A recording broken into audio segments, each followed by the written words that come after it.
So moving right along, next guy coming to the stage, it's kind of a treat. He has come from very, very far away. He's on a trip across America, stopping off here and there, doing jokes and whatnot and all that cool stuff.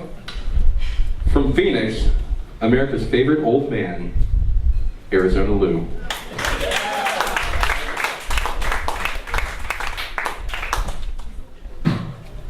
Well, thank you, Ben.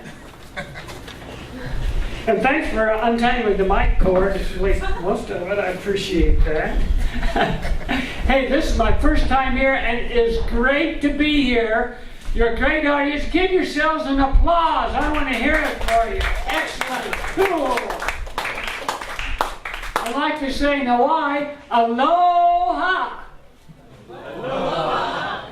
Now, some of you haven't been to Hawaii and don't know this. When you say aloha, when someone says that to you, you say it back to them exactly the same way.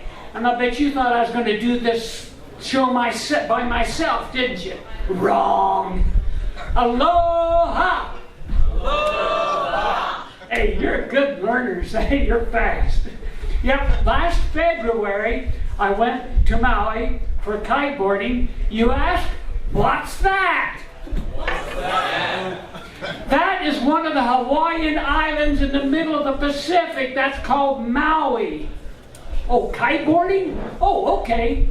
Imagine yourself flying a huge kite while it's pulling you on a wakeboard or a surfboard. Awesome. Let's hear it if you've heard of kiteboarding.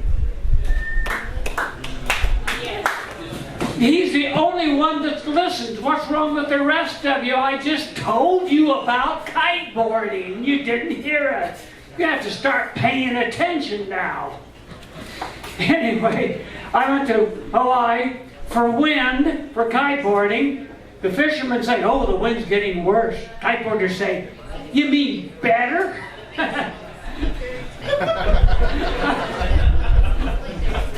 Not that kind of wind. People are disgusting. Anyway, while I was there, I bought this Hawaiian shirt. The most expensive Hawaiian shirt I've ever bought. And the only one. To find one I really liked, I had to go to some of the upscale stores, for thrift stores. I ended up getting it at Goodwill. And you see, there wasn't much wind. The poorest wind they can remember for 20 years there. And so the money I saved on the shirt, I could spend on SUP, stand-up paddleboarding. Now that's where you're standing, the cool dudes stand on a big surfboard with a paddle and paddle out looking for waves. Let's hear it if you've heard of stand-up paddleboarding. You didn't applaud. Everybody else learned. You've got to pay attention now. Anyway, the cool dudes, when they wear their Hawaiian shirts, they unbutton the top buttons and show off their hairy chest. When it comes to a hairy chest, I'll flunk the test. I paid $8 for it, though. And the hardest part for stand-up paddleboarding for me was going from the knees like this to standing up.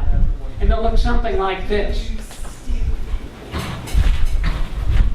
Remember, I'm on water on a stand-up paddleboard, and balance is difficult, especially for old guys.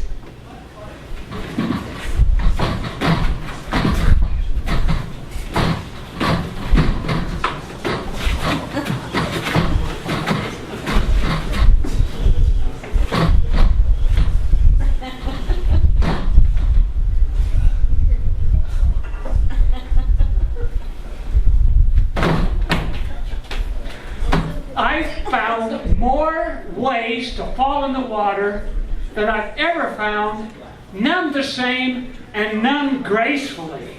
Disgusting. But I did on the Kailua Harbor, caught my first wave. I'm panting after that hard SUP session. I rode that wave 500, oh, don't leave now. They're going to hear about the wave. I guess beer's more important. I rode that wave 561 feet. You ask, how long did it take? How long did it take? You're good. To catch that wave, it took me 4 years.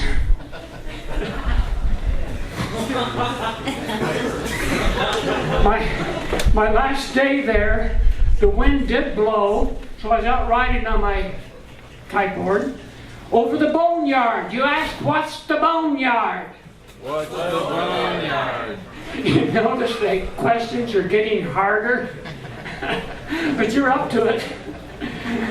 The Boneyard, my friends, is where the coral reef is just below the surface of the water. And I was riding my little surfboard without foot straps. You ask, what's that? What's that? What is that? I'm glad you asked. That, my friends, is stupid.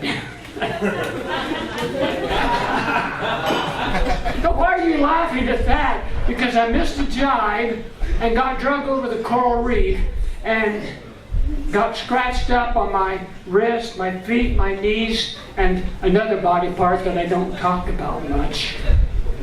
You ask, what's that? What's that? What is that? My left thigh. Some of you were thinking other things. Shame on you. And the fish down on the coral reef said, thank you for the food. That's not funny, it's just stupid. At 72, I'm looking for restrooms. In fact, first thing I did in here, I found located the restroom. But I tend to have, old guys my age tend to have to pee more often. We had to keep track of these things. Isn't that right? Don't look around, I'm talking to you. And I declare the Boeing manufacturers, Boeing engineers, decided they would make the restrooms 3 inches smaller than people. And those of you who have been in there, you go into the restroom, look something like this. You go in. There's barely enough room to see these curves, so you have to stand like this to get in position. And then the procedure goes like this. Ladies, I just raised the toilet seat and you didn't even acknowledge it. Shame on you. I'm going to do it again and I want to hear it from you when I raise the toilet seat. Woo! Anyway, then you do your thing.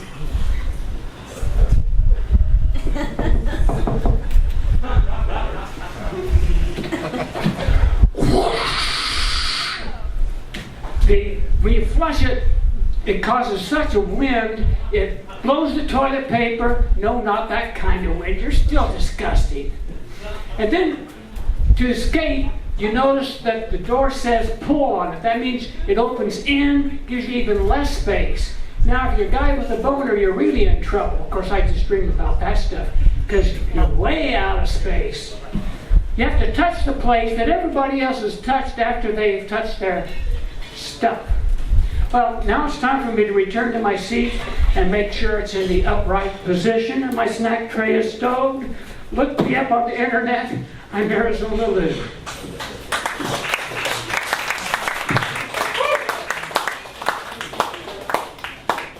Keep it going for Arizona Lou, everybody. Come on.